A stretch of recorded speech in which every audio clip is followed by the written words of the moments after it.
Ce qui est le dobi tout ça, j'ai un leader dans la génération Moroboui. Pour musique, il y a Congo comme la génération. Mais c'est pas comment génération 1, génération 1, deuxième génération, quatrième génération, cinquième génération. J'ai un leader tout posé dans la génération. C'est que j'ai un leader peut aller pour ça dans la génération. Mais c'est beaucoup ça n'a mis mes colonnes par rapport à la génération beaucoup là. Mais il y a ça Moussala à fonction il y a Moussala naïe. Et vous comprendre une génération selon Bino Batboluka, vous en placer. Dans la nage, j'ai bien bien. J'ai bien souverain premier le qui 5e génération de Bimate. Exact. C'est que on est en ce moment 4e génération. Pour la plupart à bas bazar sur le terrain, bah où c'est la génération Wenye. Génération Wenye le gars de 4e génération c'est que ce qu'on innose bien et battre génération ni bocha et pour y a où t'as na bangote. C'est ça. Très bien. Maintenant, musique congolaise, comme on a moi polémique qui trop tenu par rapport à la génération. Puisque Koulou Tunabiso, président Nabiso Jibé Piana, alors qu'il y a 4e génération exacte. Mais il fallait pour pas contredire qu'il y a il y a 5e génération si je ne me trompe pas. Ils ont tenu qu'est-ce que Mabino c'est bien ça là. N'a pas trophée à Zozwa. Tu poser la génération Nini.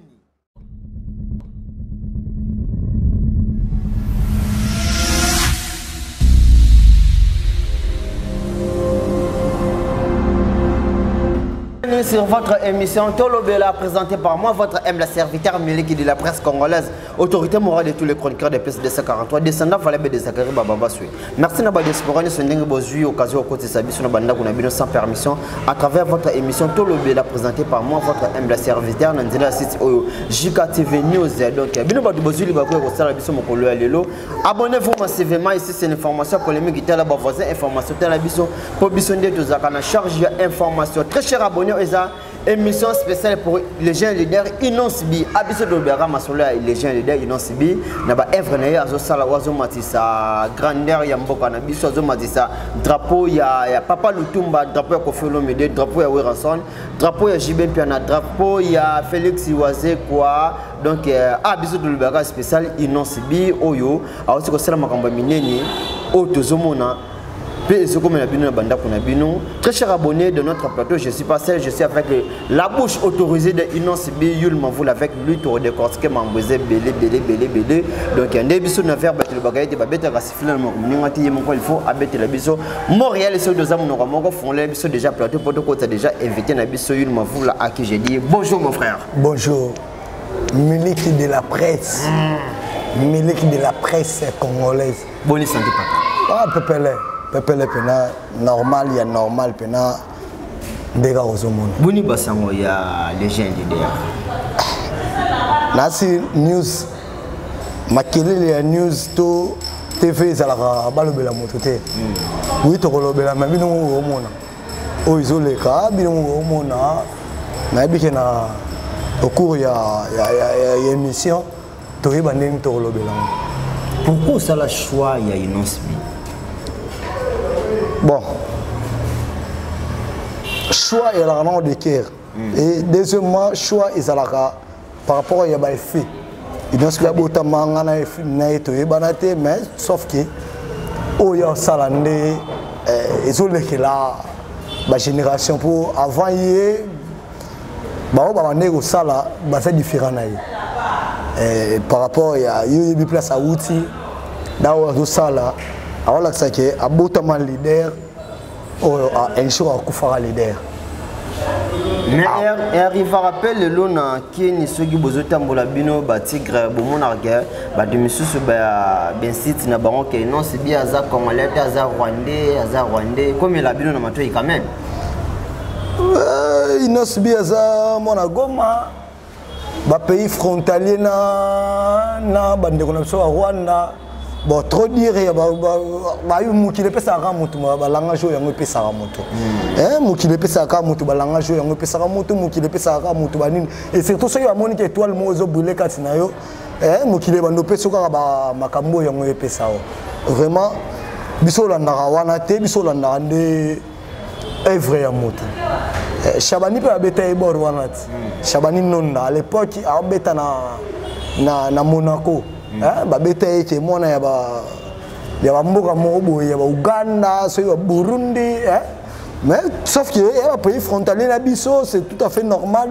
Moutakuna na Moutakoto, avant d'akoto, na baka diwana.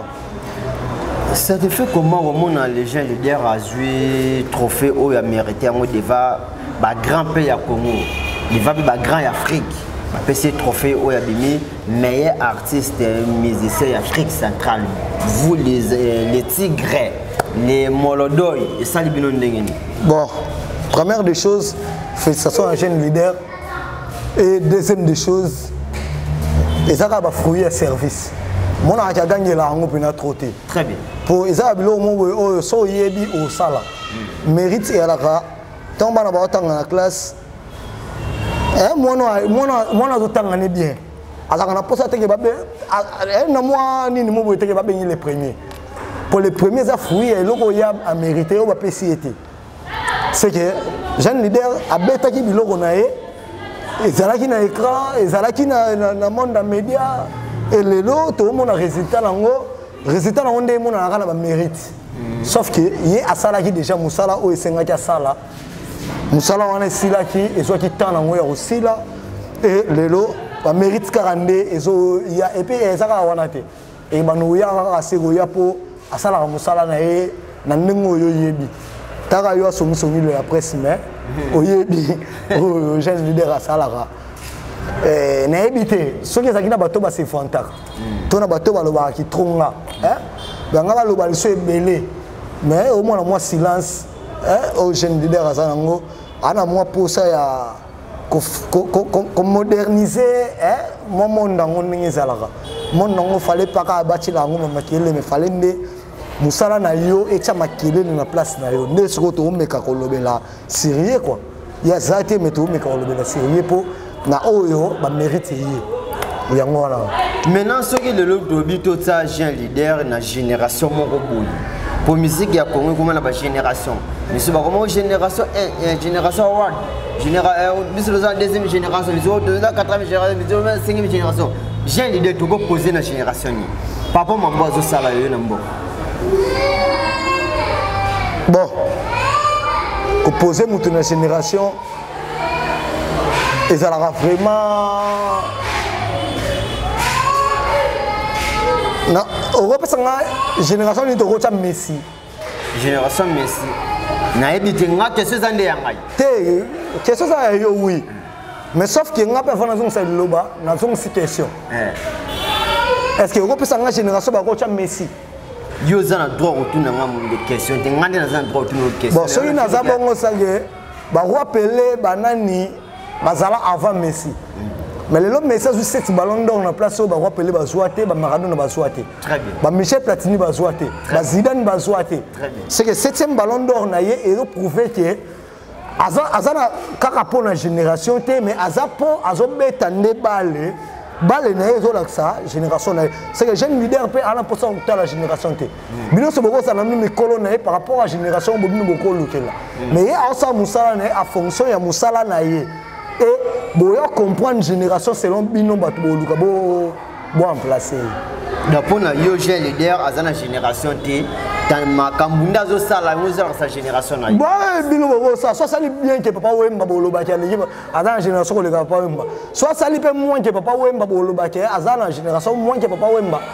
Bon na monde ba ya nini na moni place na tia été po yepa uta na ba orchestre ba tout po batia na génération moko ya moto auta na orchestre ki nani te abimaki na génération oyo ya bimelaki na cadre ya place oyo pa utelaki c'est ça. Très bien.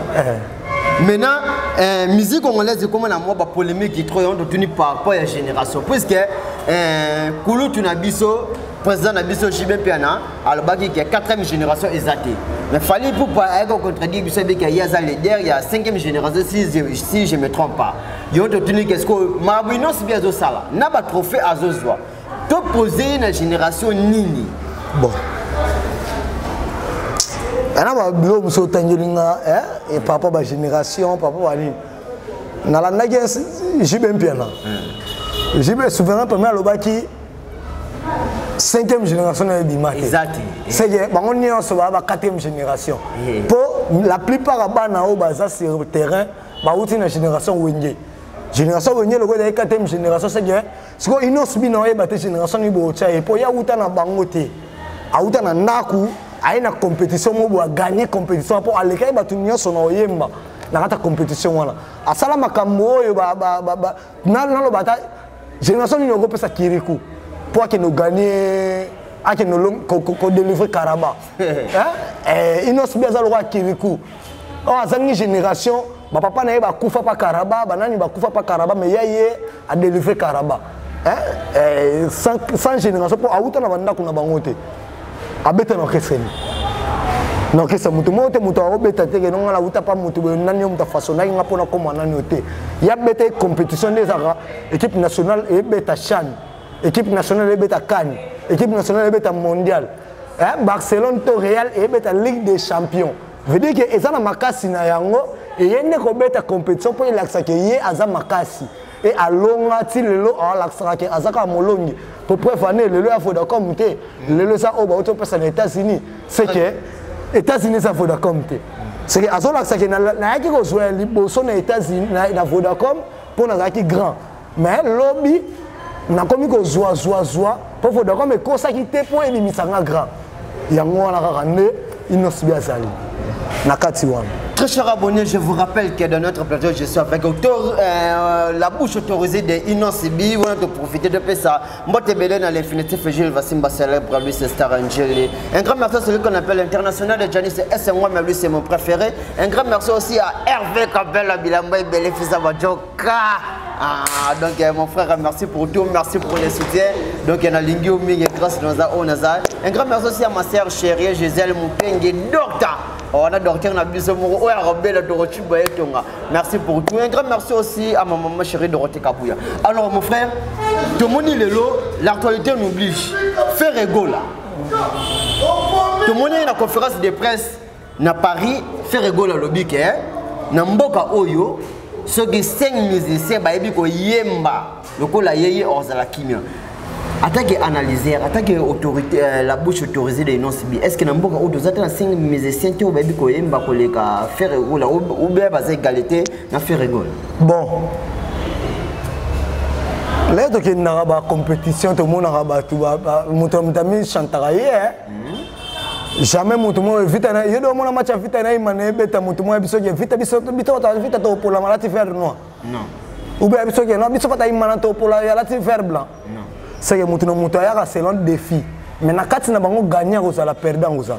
Tantôt match nul pe ko ça. Très bien. C'est que Innonce B on a biso ko toutefois Innonce B alukara musala de défendre ko leka koloba. Oyo sala isa yo.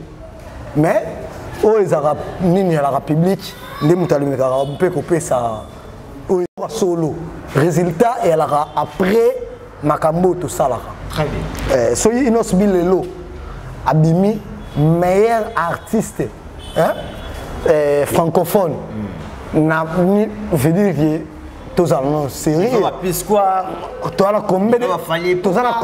combien de musiciens congolais tu as combien de musiciens africains. Tu as combien de musiciens internationaux? Hier, Abimi, c'est que Bobette l'État mon beau battu Charana moi dans l'échec était. Battu Charana l'échec était. Pour mon temps Zobo, c'est que non battu pas dans le premier. Et si battu Charana peut-être dans mon temps grec semble que ça la deuxième. Mais du moins il y a ça la deuxième à défendre le premier, c'est que fierté à Congolais nyonso. Na minute oyo fierté il faut s'appeler ba congolais nyonso na kati na biso ngauna omona so tamye ko ke ngo zoyer to ko ke ko yamae fallait attendre le match équipe nationale ndeni mais drapeau à Congo nem de tout monde place wana peut-être passeport passeport au ba pesa kana diplomatique kai ba ko pesa epé pour azui le coup mo Congo pour ça Congo me gagner ballon on les pas da chupa ba mettre Gims pas pesa azui mais dis-moi ba pesa payer pour y azui a mérité ko joie ba pesa on ka té pour mutu mo ba sepele ko pesa té mutu a mérité ko joie pour y azala trophée de mérite pour mutu bima lokola y bima zate na habité na ba gérer la compétition aux que non Innonce B bima là ce mutu mo pas bima azo meka ko ça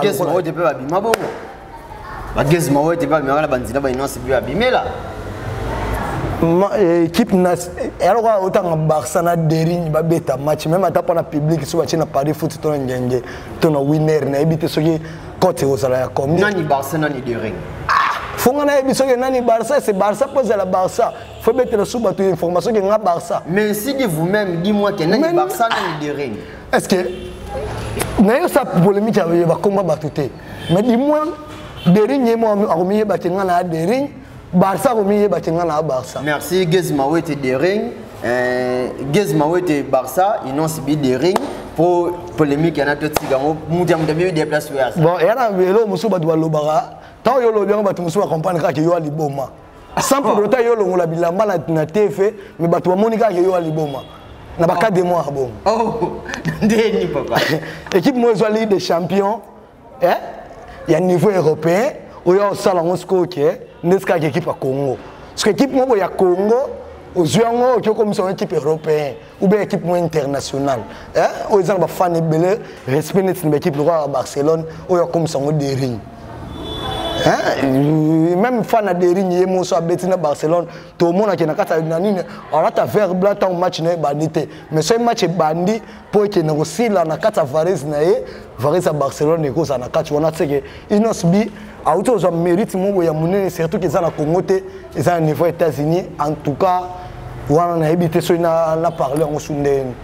Si je comprends bien, Bino Ndenge Boutier déjà inonce bi c'est que ngomba na ndenge bravo l'artiste ya donc il y a tout seigneur à tout honneur bisope na presse to tombeli bo coupe malamu aux mérité aux ali lelo donc il y a tomboli drapeau ya musique ya Lutumba na libanda ya mboka tomboli drapeau ya musique ya Tabulei libanda ya mboka bravo l'artiste. Maintenant ceux qui te pesi ba félicitations n'est pas artiste pour de moi musala sali c'est bon. Maintenant a biso na quelque chose de opération stade des martyrs ils n'ont subi ou sali libanda mboka to moi déjà grandeur na niveau pe ya mboka bravo l'artiste. Maintenant a des films ko na mboka la biso zo réunion opération stade des martyrs to moi qui réconciliation ya Wenge 4x4, Wenge musique à 4x4, bah réconcilier qui les 30 jours bazaki na stade des Martyrs, de Marie stade des Martyrs et Tondaki. Maintenant, grand frère Nabiso, artiste Nabiso Payamboka Fali Poupa, il est le 29 octobre à un stade des Martyrs. Est-ce que vous les Tigres, avec votre leader, jeune leader Inonsibi, vous avez prêt au bête à stade des Martyrs wana? Bah bébé Chandakou au bête à stade des Martyrs. Bébé Chanda. Bébé Chandakou au bête à stade des Martyrs. Et puis à ton disant. Wana nini wana. Yo comparé à année bébé Chanda beta stade de Martyrs. Année bébé Chanda beta. Il veut dire que Dieu au cas de gouvernement monsieur a fait Congo. Année stade bébé Chanda pas ton disant Martyr. Veut dire que on beta non Martyr c'est bien bon. Mais toutefois au ça la musique beta musique ndé fier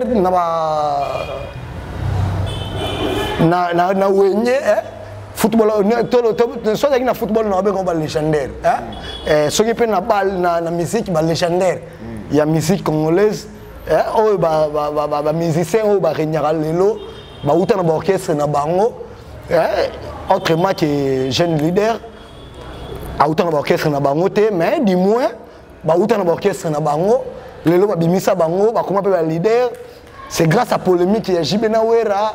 C'est le lopé bah comment peut ba leader bah mi benga ba leader bah ça la orchestre bah mususu peut ba outil ba orchestre mususu mais toutefois bah yeka na loko la wenzango comment il est à wenze bah comme ba leader bah beti peut ba leader mais inosbisiko a outil orchestre mutute yaza sko loko la wenge yemoko de Wenge yemoko Wenge yemoko yesko inosbisiko faut on le roi Wenge yemoko et puis à l'époque il y a Siko Hotel qui légendaire T.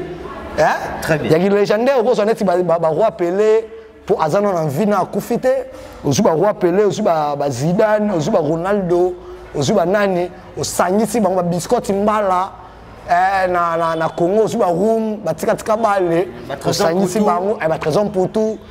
So, Inosbi, le jeune leader, alors là, joueur à Beta Lelo, Messi. Bango va Sangse Bango, joueur à Kala.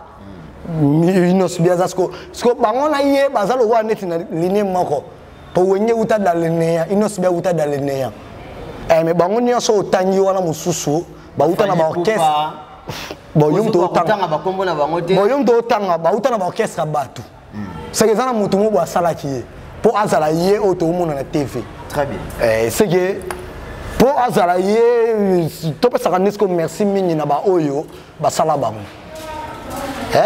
on les parle bango faut parler mingi na ba tata na bango ya ni ga mbuma o nzete et sala c'est parler mingi na nzete mais non c'est bien ça peut près au bête de stade des martyrs c'est que binabi so que bébé chanda tondi sango innocibi le ba lancer stade des martyrs on a gouvernement qu'on l'a signé penda vena biso gentini ngobila tout seigneur à tout honneur mon gouvernement donc a signé pe andimi non c'est bien stade des martyrs on a sécurité assurée papa na biso le général Kasongo donc que je salue à passant ils non c'est bien ba stade des martyrs après autant de sango ou bien après Robert Tango tantôt que les légendaire oh papa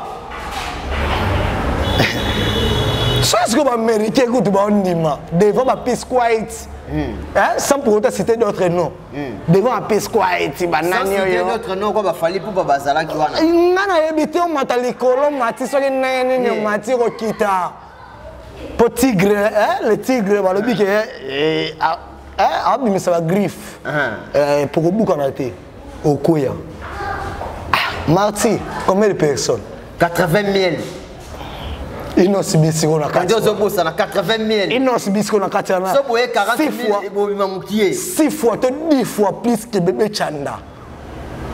Parce que bébé Chanda ton 10 ans. Non comparé au gars, place bol ngabo kenna bébé Chanda ko ton 10 ans. Où est la route qui légendaire ta ton 10 ans. C'est on est là sous ma solo té. Bolu ke na ngo ma solo mususu. Bébé sango ba aligner mon. Vous êtes prêt au bébé tango. Bon 10 ans. Bon.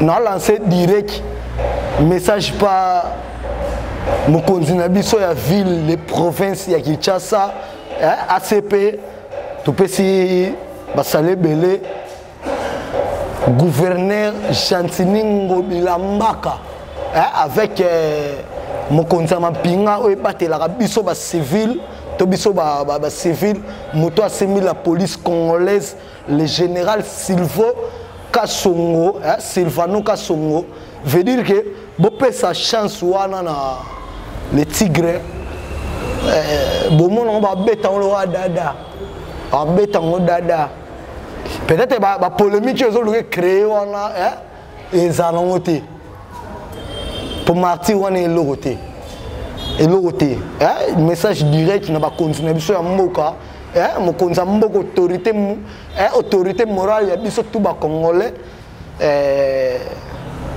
moi na mboka ya solo Fachi Beton pesaka autorisation par les tigres atambola likolo ya mabela ndembo wana et yo mona résultat pour ya osala ba chantage na ba débat et ça les tigres.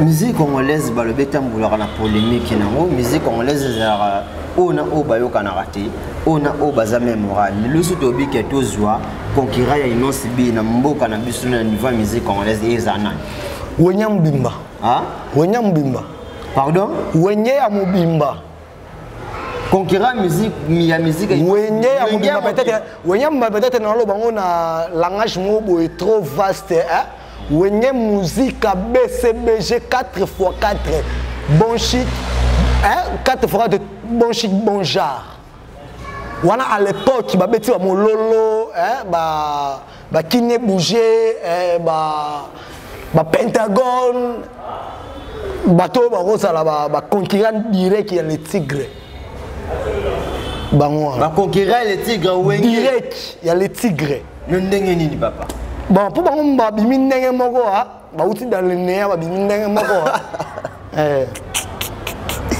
oh donc si je comprends bien ote Wenge ba bimi dans le nez bato ba uti na ndaku aye a se faire capable lelo asala pe mukili na ye c'est ça sikoyo les tigres pe a uta na ndaku aye na compétition mo asali mukili na ye pour compétition ça dit pas que compétition ko bimisa moto moto bimaka selon ye o yazali ndeti boy les tigres za derrière les tigres a uti compétition aux États-Unis a bimi premier c'est compétition de bimisi et les tigres nda bimi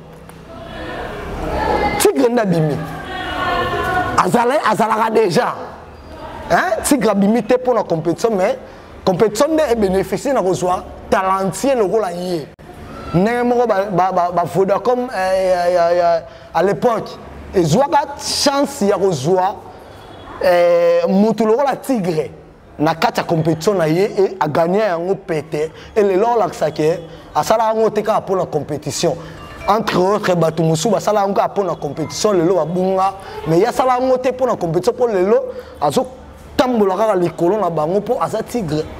Mais si ce peut te comprendre bien ndeko na biso pe gezma wote pas bima d'alénéa a otape na palais aya s'imposer pe na compétition abimi. Bon par rapport au championnat Congo na championnat Espagne ne moté. Mais tu quand même le championnat Congo. Ah, tu quand même le championnat Congo, il ne peut ça par rapport à Makase championnat. Oh, mais championnat c'est là comme Moko babili na foot quand il na foot comme Moko. Bon, tout le ballon clair, hein? Titre à bouchon. Na kiti pena titre mo pena tika C hein titre mo boye ke non bon to yo sala sponsoring te ya ba brasserie hein mais la brasserie te ke la biso masanga na mboko la biso moko na banga che bouchon na ye Angers hein mutu mo bazu bouchon so yo comparer mutu ko na azuta bouchon te à part la compétition moko compétition différentes éditions.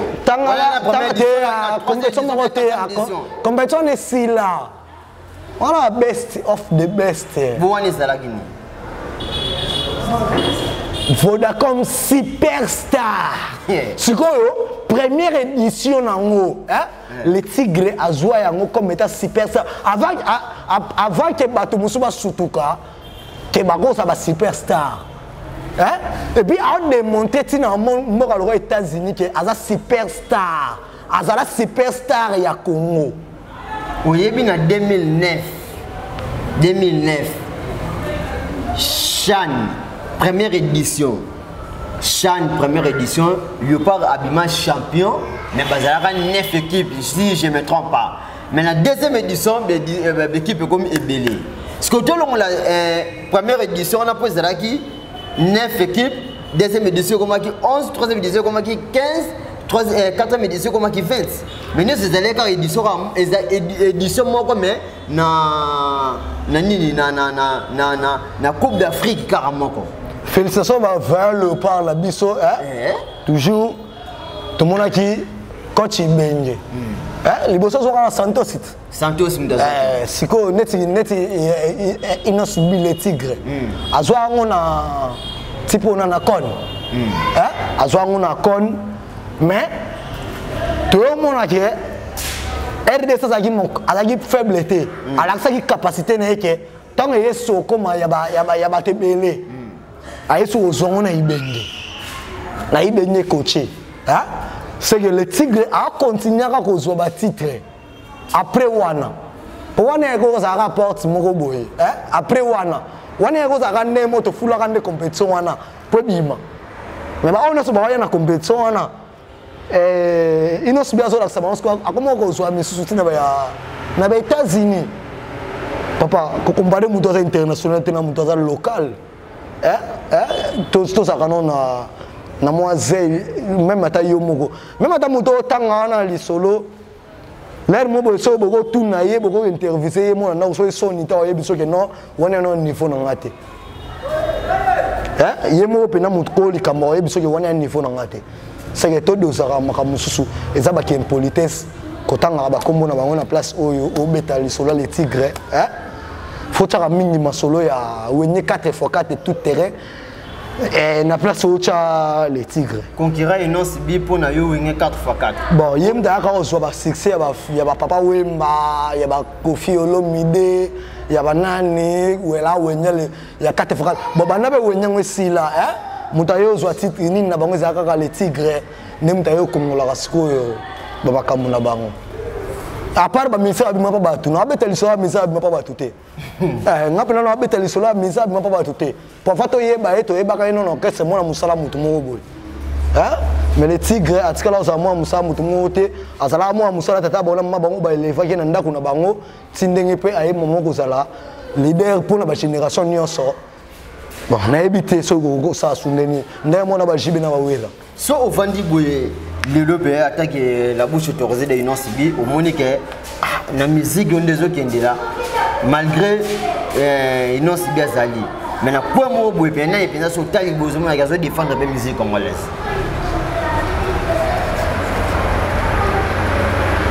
Namboka na biso. On se défendre la musique congolaise pe libanda mboka kino namboka. Venam so karma pas défendre la musique congolaise. Venam so karma pas à défendre la musique congolaise. Il me fait karma pas na mambonde. Mais tant que bête la musique ni ano abina ke no ayeme la momi mombo ya ndumba nini apesa valeur na momi obatu ba négligeaka. Dembu nini ya fait karma pas oyo yebi.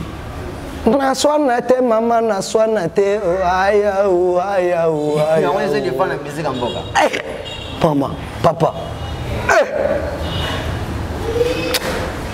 Zala député ce ya bateau bazanga valeur. Oka valeur nini yo bimalango. Zala député bateau ba finga bango. Bazanga bateau côté la bango. Oka valeur nini yo zana. So ba défendre mboka na biso. Ba défendre mboka na biso. Tout ça la tega que non pour nini te ba mise ba belé. Ba mise ba belé na Congo. Ba talenté bazali. Les jeunes leaders yé ku balinga pena to kangara mise mususu te. Or ça musa nebe ba kumisie. Neti yenga uto so kuna faut ba congolais nyonso. To zeta mituka, to sali carnaval. Natango ya to kumise ça bien. Ça très bien. Et ça a fierté ka ya yé moté fierté Congo bimba. Kobanana esthétique kokangsa Congo mba fierté. Merci, l'actualité nous oblige quand notre cher abonné à sur la PMB, donc plateau spécial pour notre l'artiste et musicien Inon Sibi, donc Aizara spécial Inon Sibi, vrai Inon Sibi, les tigres, donc les molodol, voilà tout petit symbole dina. Dada wa Taïfa, madame la journaliste Judith Kalanga, donc plein de toi, mamie, grâce à vous, donc au plateau qui est spécial Inon Sibi. Alors mon frère, tout sur l'actualité, nous avons besoin prophète des nations, de Nile Sabisa qui pétage. Et comme on a maté, ils ont comment pétage. Afro-pétage. Nous avons un Afro-Congo. Il y a un Afro-pétage. Bon, topé ça. Il y a un épisode qui est jeune leader pas sa génération. Parce que à sa génération, il y a un qui a petit naï, mais il y a tata mikolo naï. Ah. De Nile c'est mieux pas jeune leader. Mais Afro wana yo mona liboso wana. Ya banaki na Afro Congo. Yes ko abina Afro pétage, Veut dire que mutu mo a pété. A pété. Le ne pose pas pour péter. Pété. Biso tout au pété. Mais ce sont boy jeune leader c'est que au sai nini au pété. So boy jeune leader c'est que au pété. Bato yo mona na TV babo ya jeune leader c'est que ba péta. Ba péta. Est-ce que faut bina dans sa mituka hapo ba péta. Babo jeune leader c'est que ba pété. Bon, ma monsieur la loi prophétie ba prophétie ya mona que jeune leader aye Afro Congo sur type moyen ayo la sabatu que on ne so boya jeune leader faut à ça la Afro pétage. Veut dire que son boy gars il n'a si bien à côté nini c'est biso stone bi nous ka dans sa boy. C'est que mutu na onde mutu et pété pour yo boya jeune leader yo pété. Denis c'est bon ça n'engage que lui na ka yi faire le bi na ba sel na nzambe na ba bar na ba nani tout na boîte de nuit ils sont tout aux soirs dans ce gars ya veut dire que mutu no sa boy inosbi il doit savoir Inon Sibi. On savoir Inon Sibi to chenga boy pétage. Bon. Mi satandara na oyo lo baka mais biso choka boy pétage pour ozaki pe na kata compétition ozuite tango bando lo baka biso choka boy. Bon, c'est que pété déjà. Et sinon Très chers abonnés, je vous rappelle que de notre plateau, je fait que la bouche autorisée de Inon Sibi, c'est Yul Mavoula, donc il y a beaucoup de gens qui ont décortiqué avant de spécial Inon Sibi. Ah, bah, faut venir sur Inon Sibi, beaucoup, mais la biso, bien, biso, numéro Ezawana, donc il n'y a pas, je paye, on a déjà, si vous avez pour ça, au Leka, au Lobo, Malama, Inon Sibi, benga biso comme la biso to yamba yo déjà offert pour na yo donc émission la bino télé la présentée par moi votre M le serviteur milieu qui de la presse congolaise autorité morale de tous les chroniqueurs de plus de 243 je dis bien je suis autorité morale de tous les chroniqueurs de plus de 243 ainsi dit mauvais Zachary Bababa donc biso de Zagui baptisé par vieux Zachary Bababa on a le bagage je suis descendant valable de mauvais Zachary Bababa c'est plein d'acteurs pour l'auto grâce à vous je suis ce que moi je suis donc on a de profiter peut-être ça mbote na deux fois mère Nadia GB la tata de mes enfants, je t'aime grave et mon nous vivons mon bimba. Donc, merci na bolingo bolagi ça qui le 9 septembre na lingi bino mingi na tanga kombona na tikana pour vous qui est belé. Un grand merci à mauvais de moi-même, patron de ma campagne, patron de DGRK. Papi Mangala DGRK orphelin riche mon haut de datika le pont on a venu moi na wadu dans ma campagne grâce à Yo qui veut je manque le mot venanga Cédric Mbakira au banque. Moi tonye mo local bomoko toujours. Tu peux simbo de mingi na ba fidèle nos églises le Banzambe Angel quartier 7 Angel c'est toujours moko wana na moni massa na nganzuzi de power na moni petit na ngazo neto na musique donc na moni 100% de cette église le Balanza petit na ngacha drag toujours dans les bons na lingi bino mingi. Alors mon frère on est presque à la fin de cette émission votre mot de la fin numéro à contact ni de unité au lingi ko bakisa pour tout kabona nai bon mot de la fin ba congolais nyonso to yamba pena trophée o eza pona ba congolais nyonso fierté ba congolais nyonso ils ont réponse parce que mon cerveau bima ki lobby bino tous aura atteint un consommant tous aura atteint un consommant massivement car pas ils a ba musique ba biloko ki toko ba répond moi ki toko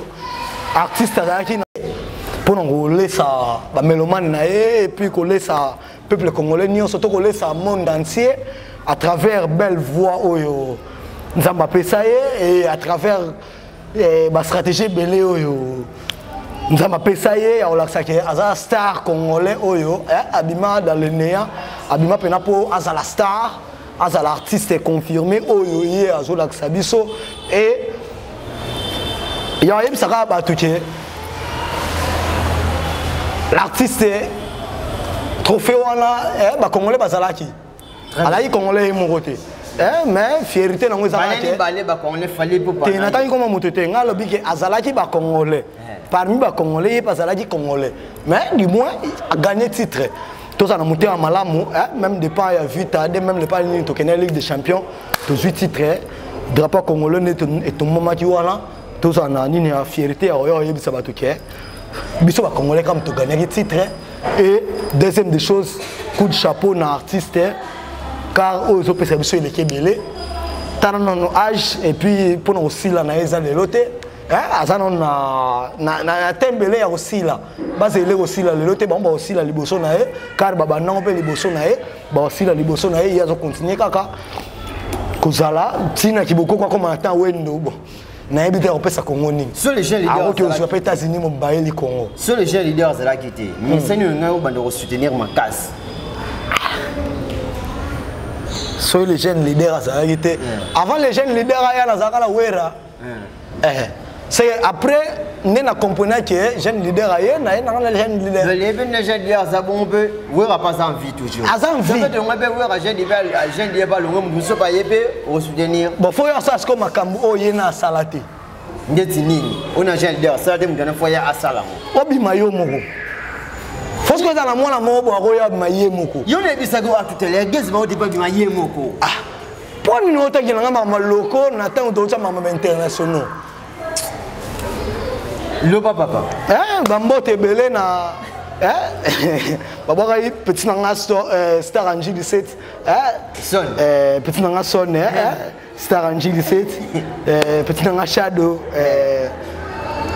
babi 001 babi 001 premier code ya mokili mobimba kuna tokoyi mama na Canada poza Canada na États-Unis tokoyi mama na Canada na moyo linda mavula babi petite sœur chérie Lorinda Inès Mavula gros bisous bébé chéri et Janice Mweme ou te parler na wala master kati Aaron Mukuna babi communication plus na maboko na ye pene chef de l'état mon pote mon kati habité dans le Soubana, jeune leader, Rebo, grand pote mère, Babi, Liso Banzambe, Jaffa Lele, Liso Banzambe, moi c'est Jaffa, n'a pas si Bamote Belé, Batou Aleke Belé, Batou Aleke Belé, dans le cas Singana, n'a pas si Bamote Belé, n'a trop lointé, trop lointé, to consommer album Ebimaki, to consommer album Bosa Adesi car Botsika peut jamais Bosa Adesi et na prévenir yo en avance et que moni boré bimio to solango les sous toujours et soit trophée. Merci beaucoup. Mot de la fin na merci. Très cher abonné, nous avons beaucoup de ça qui est sur bande kuna bino lokola moyibi sans permission to bimi pe lokola moyibi sans permission zaki lance on a bino déjà to Sénégal à travers votre émission to le bien présenté par moi votre M le serviteur milieu qui de la presse congolaise autorité morale de tous les chroniqueurs de PSB 243 ba bébé bon nuit bola la kitoko papa yo zo défendre la cause devant caméra ya Fabrice Mande de grand de Pesimbo na Rachel Mande de Pesimbo équipe technique mobimba ya Jika télévision news yong dozili ba ko télévision mon collègue lolo s'abonner abonnez-vous massivement ici c'est l'information polémique la voisin information télévision commissionné de la charge information ce qui est ce mois-ci à Zongité ngana bino de kuta na numéro mbalasima na numéro oyukaka ezana bande kra donc so za poso benga bino oza poso benga biso soko lo bara malamu ya les gens leaders benga biso to zawana ce qui est ce mois-ci à Zongité ngana bino de kuta na mikolezo ya protégez-vous bien on est ensemble bisous bye.